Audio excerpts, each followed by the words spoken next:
Hey there friends! So in this video we're going to talk about our fourth element of our legendary relationship elements, and this one is lovers. And the pinnacle, the top of the element pyramid. So if we recap real quick, the first one is you, two happy, healthy individuals, partners, that sort of business side of the relationship, getting the basics done. Covered. And then the third element is friends, truly getting to know each other and being friends again. And then lovers is the fourth one. It's that pinnacle, that true intimacy and that deep connection with each other. So within the lovers element, there are four principles. The first one is flirting.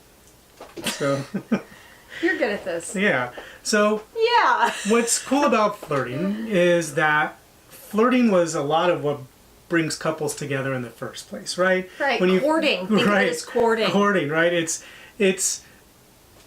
what you know, it's how you kind of attracted each other to each other. It was through a lot of flirting. Yeah. And I think what happens with a lot of couples is that they forget how to, or they forget to flirt with each other as they're married throughout the years. So they get so busy. Yeah. Like, let's be honest. Like, we're so busy that we forget. Like, it's not that we want to forget. right. We all, like, we know that we want to, but we start to forget, and then we forget for so long that it becomes awkward.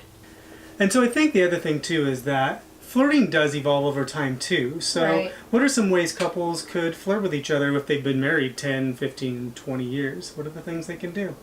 Well, I think the things that you do that are sweet and not, off-putting, because I think sometimes it can be off-putting, right? Like, especially you have to know your partner. Right. I think there's an emotional intelligence element to this. You are really good at like pointing out the things about me that you love and appreciate and you find attractive, and grabbing my butt and like, right? Like, while I'm cooking, like you're affectionate and you snuggle me, and it's important to know your partner in all of this, right? Because for some, flirting could be sexy texts to each other while the other one's at work. It's knowing what your partner likes and how they want to be flirted with. And I think that's a conversation, and in the beginning the conversation may be really short and really light, and there's not a whole lot to say because it's uncomfortable in the beginning. Like, this is one that as you develop each element, it becomes easier, right?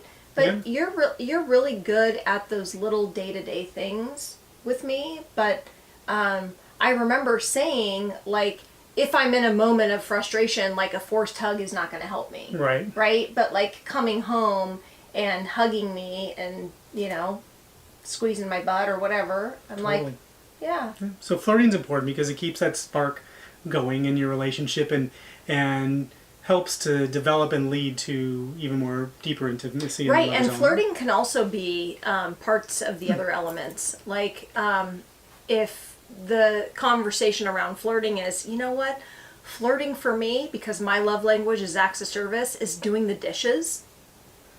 Yeah. Like that can be... you not having to think about that helps you to think more about but the maybe other things. Like adding a code word to it, or like, hey, we're doing dishes tonight. I'll be doing some dishes. So later. Yes. Vulnerability. Now, vulnerability is an interesting thing. It's kind of it's like popular these days to talk about being vulnerable. Because Brene is amazing. Yeah, Brene Brown, and it talks about vulnerability, and I think there is an attraction towards vulnerability, but then there's people I think it's misunderstood. But it's like weak, or like you're exposing yourself to being hurt or injured, and honestly that is still there. True. Yes. Right? Very but true vulnerability comes from feeling into that fear of exposing yourself, but being truly open and honest with your partner. I mean, that's important. So how do couples kind of cultivate a little bit of vulnerability? It's tough. I think people are like, I've heard vulnerability, I understand I need more vulnerable with my partner, but how do I really do that? I think that one of the biggest struggles in relationships is falling victim to the surface issues. And it's so easy to go at each other with the struggles that we're having in the moment without dropping into, this is how I really feel. Yeah. This is my true, genuine fear.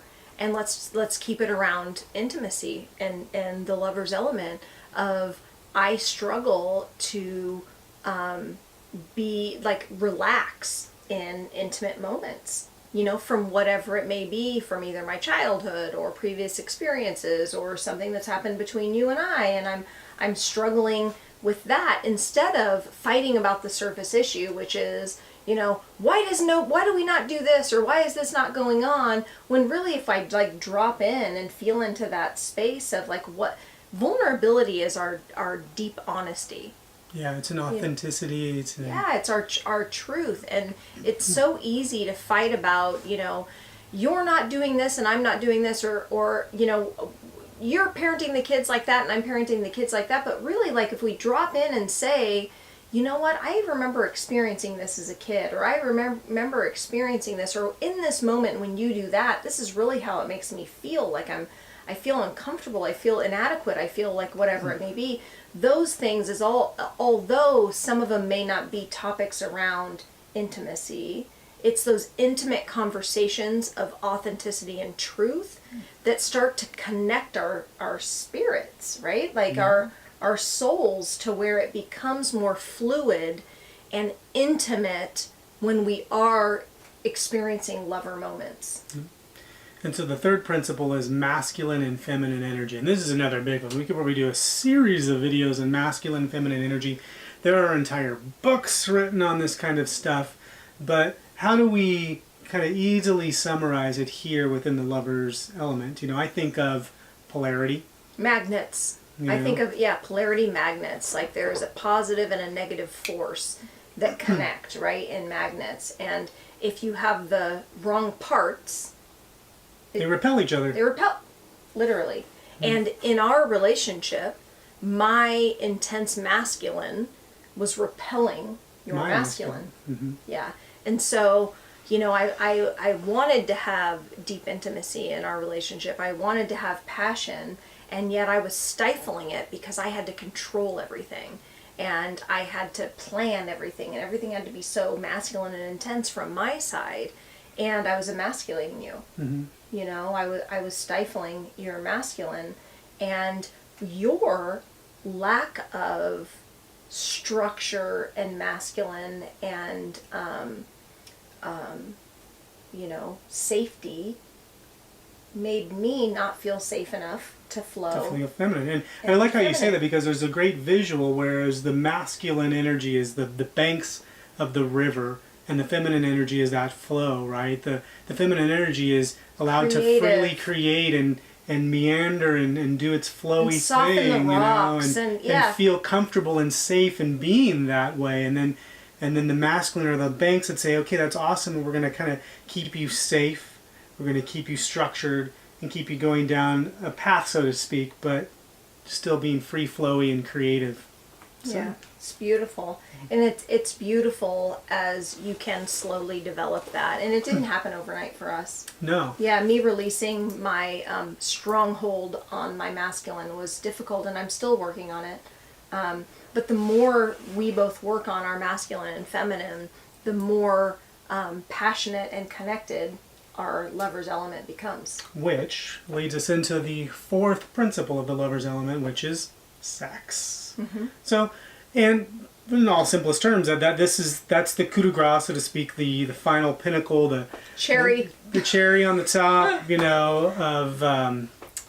of this element. And we all know what it is, but what's important about sex is being able, and why we keep this in the lover's element, I mean, obviously, and that the lover's element is the fourth of the elements, is that sex can be a really challenging thing for couples to really open up about. Yeah. And the other part about it is that sometimes couples can fall into this sort of trap of complacency when it comes to sex, and they just won't have it, and you and I can periodically fall into that. Or they'll do it out of obligation. Yeah, or out of obligation.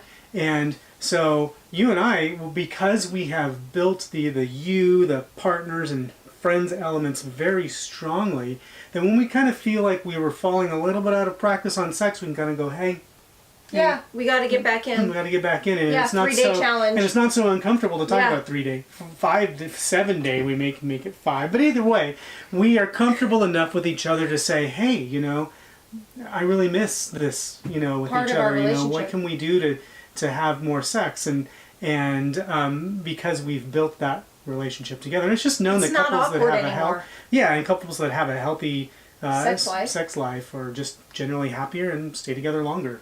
Right. No, it is. It's healthy, and it's the thing that, you know, we've said this in previous videos. A lot of times we want to jump to. We want to jump to this element. We want to experience the fulfillment of this element thriving without doing the work of the other elements. And the work of the other elements is really what creates the richness in this element. And so, although there's a lot of tips in this video and in this element, you got to go back and you got to build the foundation. It doesn't mean that anything has to be perfect, but someone has to feel, especially women, like we have to, the partnership is the masculine. Like we have to feel that the basics are taken care of. I struggle to be vulnerable in the bedroom if the dishes aren't done and the laundry is piled up. Yep.